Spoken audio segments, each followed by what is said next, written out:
Back!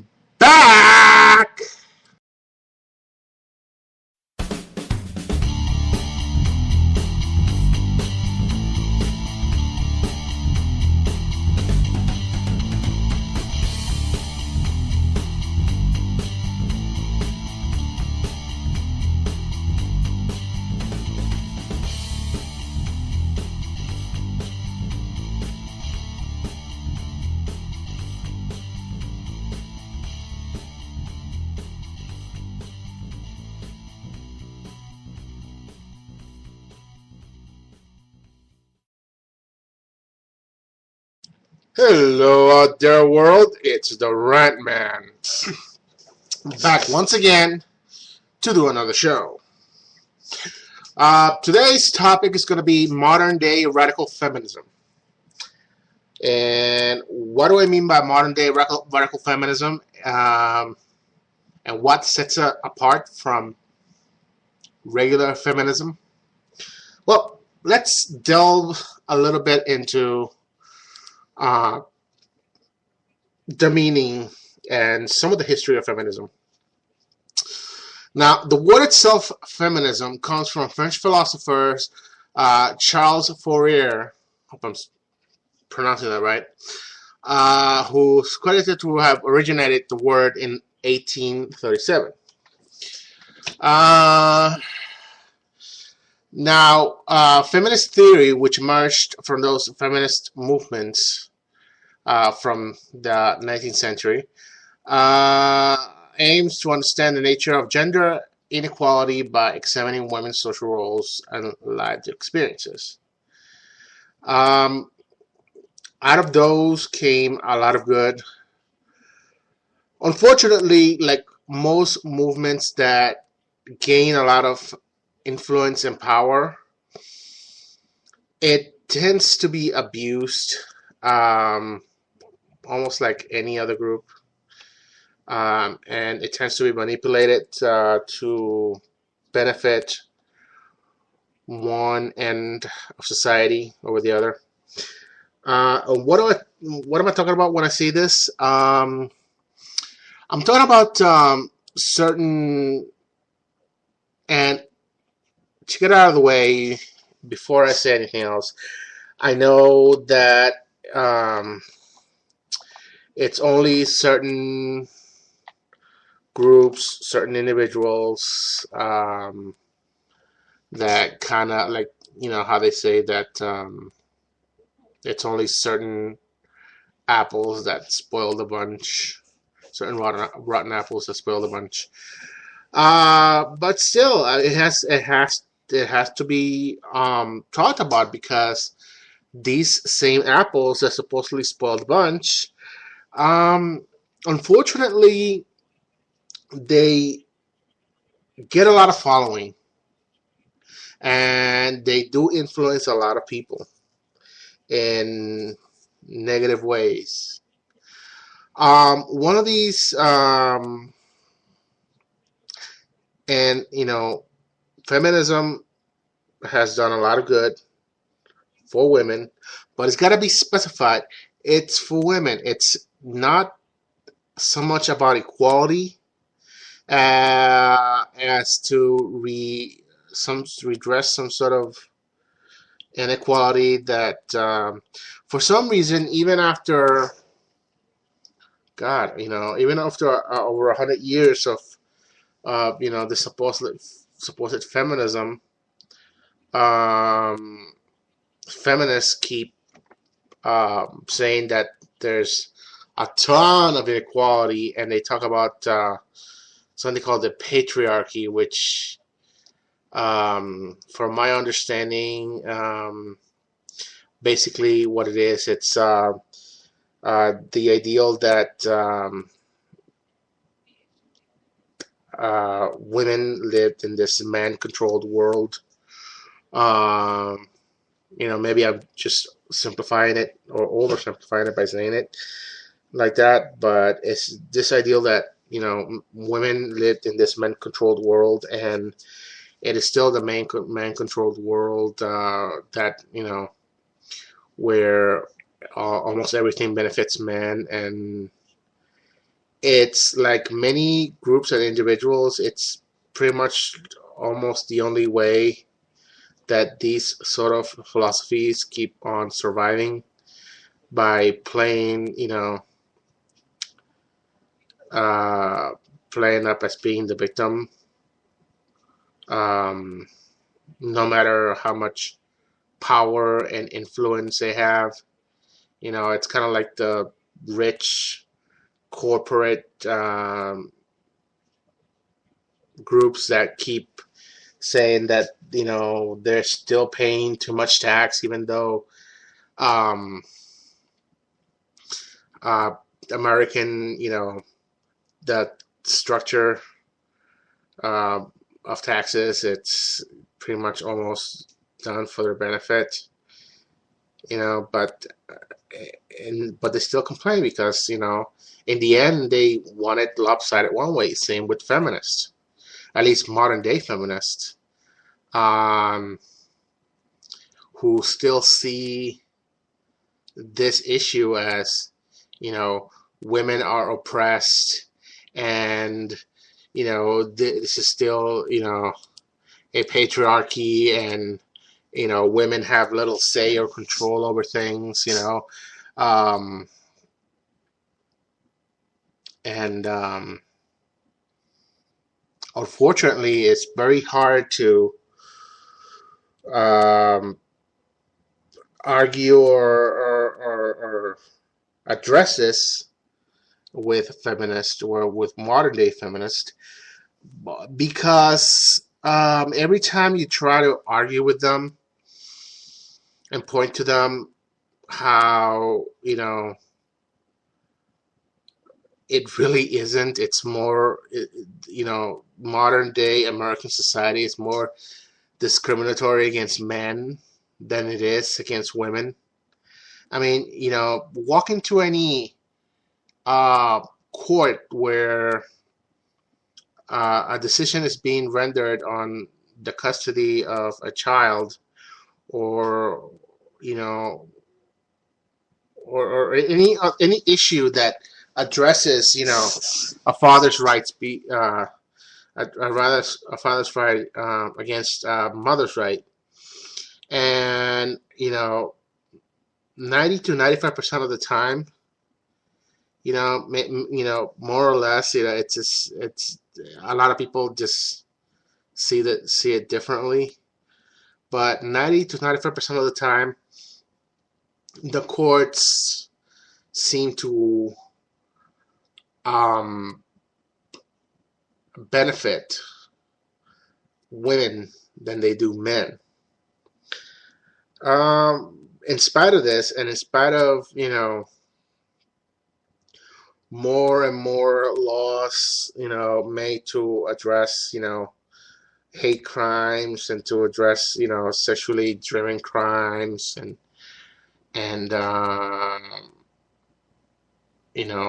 to address other issues that have to do with gender and race.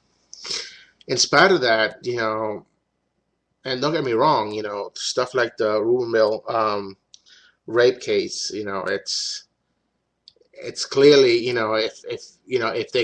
if they have video that this kids took of raping this girl, and spitting on her and pissing on her, and nobody addressed it, and and if they had the clear-cut evidence and the clear-cut testimonies of these kids and everything, then yeah, fucking throw them in jail.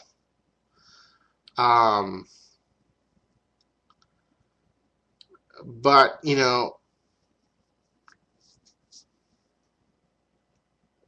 besides that, let me get right to the point of addressing the radical feminism, because I'm segueing off into other things. Modern day feminism, or or what I like to call online feminism, is this, again, it's, in my opinion, it's this lazy type of feminism that wants to ignore the history of feminist activism and wants to ignore the fact that the world has changed and wants to make it seem like it's still 19th century regressive, um, backwards, oppressed women society, because that's the only way to get attention. And then of course, you've got the more extreme militant feminists. But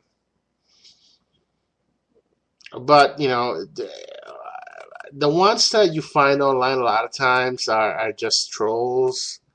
They're not even, like for example, a good example of that is as supposed radical feminist called Feminist, um, Divine, and then she changed her name to Reborn or something. But I mean, personally, from what I've heard and from what I've heard of her videos and everything and her stuff, she sounds more like a troll, because of the way that she like overtly exaggerates um, her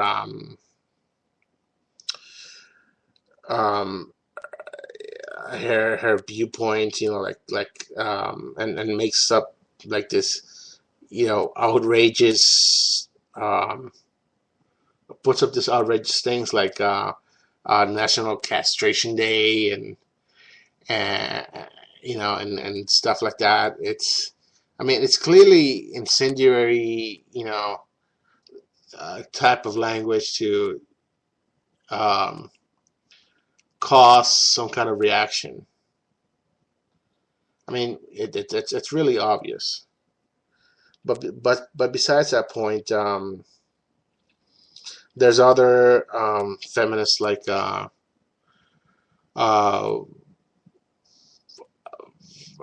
female. Was it female frequency? Friggin', I can't remember her YouTube username. I think it's like feminist frequency, or yeah, I think something like that. Um, AKA Anita Sarkeesian. Um, she released a video called "Damsels in Distress." Tropes versus, or is it damsels in distress, tropes versus women in video games, in which she addressed that there's some kind of objectification of women because uh, you have, characters like Princess Peach that always have to be saved by Mario, and they get tossed around like a ball between Mario and Bowser, and this the same with Zelda, Link, and Ganon, and how how Krista from the Star Fox universe was tossed aside and made into this object to be saved by Fox McCloud, and um, so and of course there was a lot of talk about it by the YouTube community, especially big among them people like um, the amazing atheist TJ Kirk, um, people like what's his name, Mr. Repsion, Thunderfoot responded to it also, and other not so well known people on YouTube like Octavio Rex um, and Arda Willie and even Jordan Owen responded to it.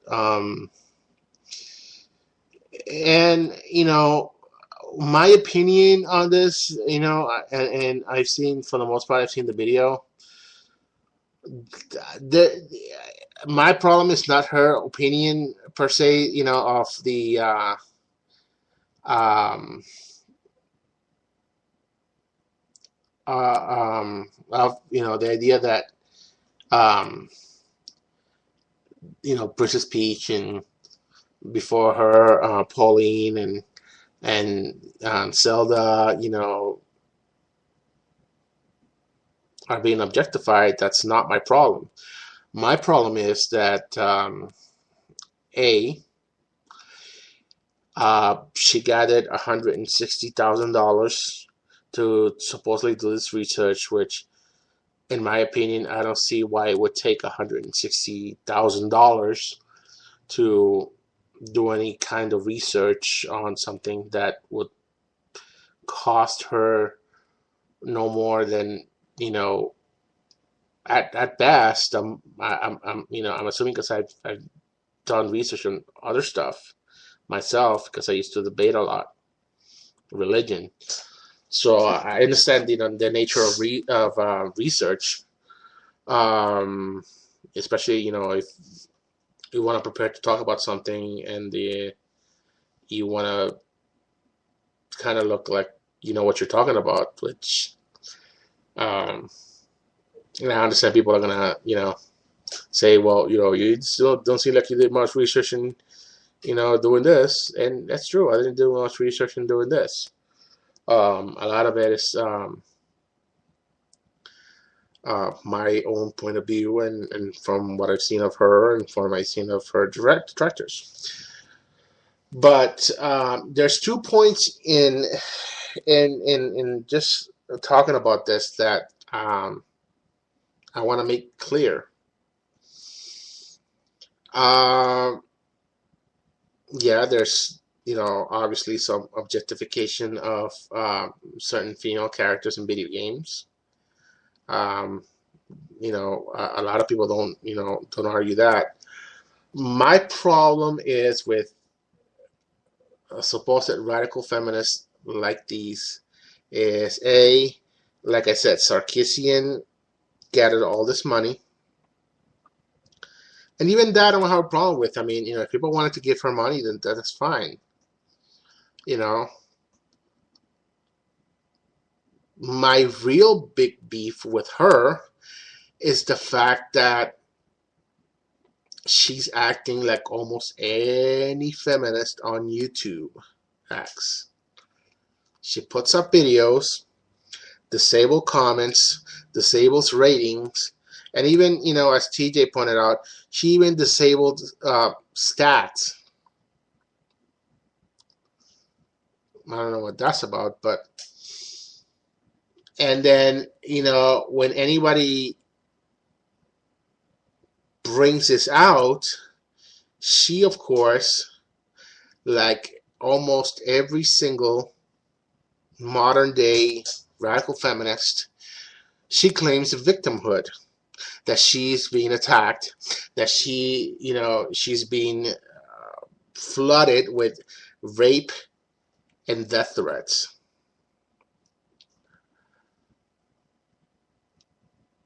That's not what I have that's not even, what I have a problem. I'm pretty sure she's, of course, there's a lot of trolls for, I'd say, for every single commonsensical, rational person out there, there's probably like 100 trolls. So I understand that there will be idiots leaving stupid comments. I understand that. What I have a problem with is disabling your comments. Yeah, there are people who are going to be stupid and say stupid stuff in your videos. But that is the nature of, it's the nature of places like YouTube. That is the nature of internet. You know, you're going to have people saying common sense, rational stuff, and then you're going to have the idiots. It's pretty much like, free speech. Well, it is free speech. But, like free speech, there are people who are going to say stupid shit. Then there are people who are going to say, reasonable stuff. The thing is, you ignore the stupid shit and you move on to the most commonsensical stuff.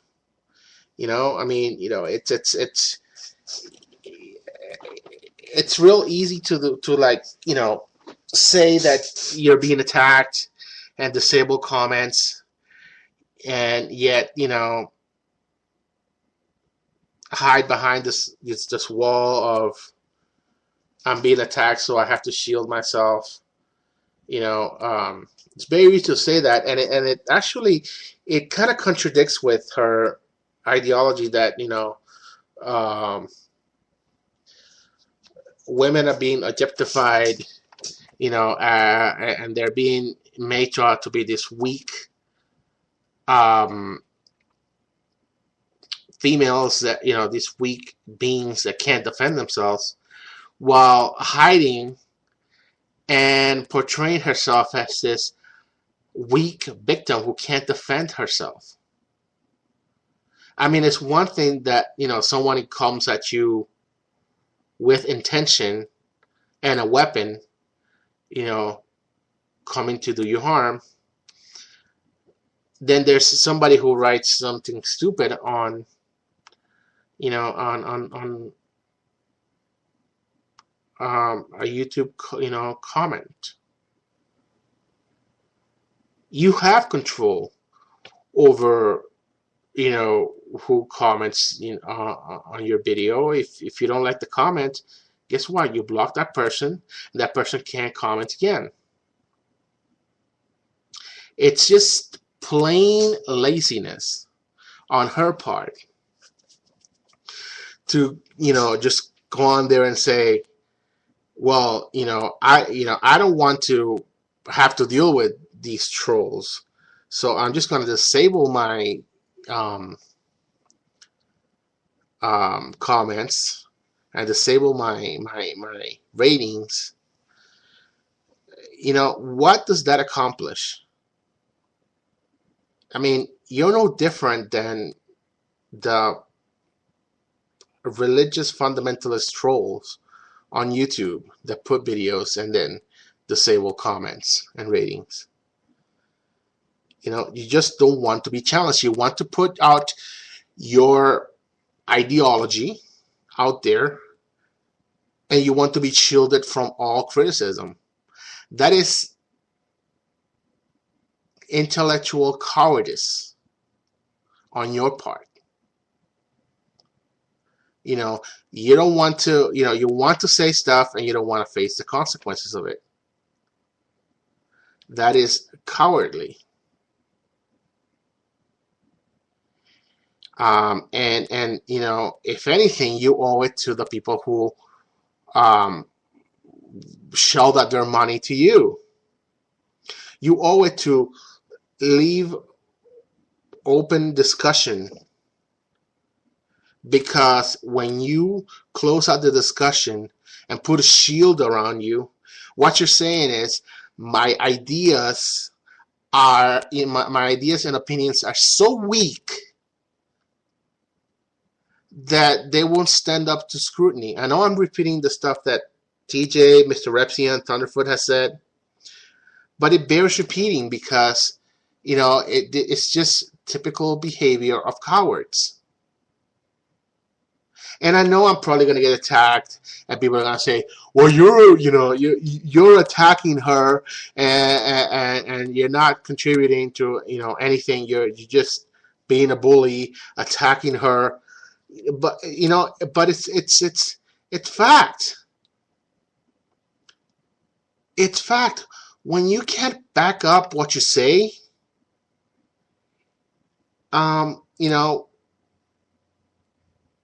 or when you rather when you can't defend what you say, when you put something out there and you can't defend it, and then you just put a big shield around you, and you know don't allow anyone.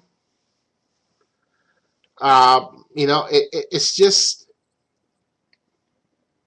it's just an idea by someone who's you know weak, and just wants to spew out lies out there. Because if you're a gamer like you claim to be, I don't know if she claims to be a gamer, I didn't see the whole video. But if you did your research like you claim, and I know you said you did your research, then you know that, women are not just, portrayed in videos, in video games as the victims. And again, other people have said this before me, but again, it bears repeating. Metroid, even Zelda, I'm pretty sure you don't count the CDI. That's, no one should, but we have to, because it's part of the history, whether you like it or not.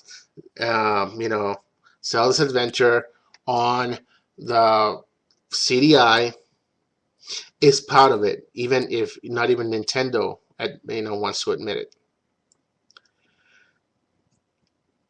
And when you dismiss Samus, what's your face? God, I can't remember names. Stuff like Beyond Good and Evil, Tomb Raider, when you discount the other Mario games, where Peach is a hero, or where Peach is an active participant instead of the thing to be rescued, you're not doing your research too well, are you? And when you can actually dismiss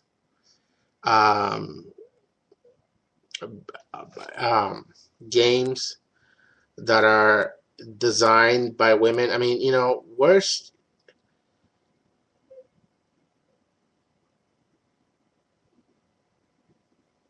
I haven't seen much of her videos. I have to admit, I haven't seen much of her videos. But, it seems that she's ignoring the history of all the women that are either game designers, art designers, that had game companies.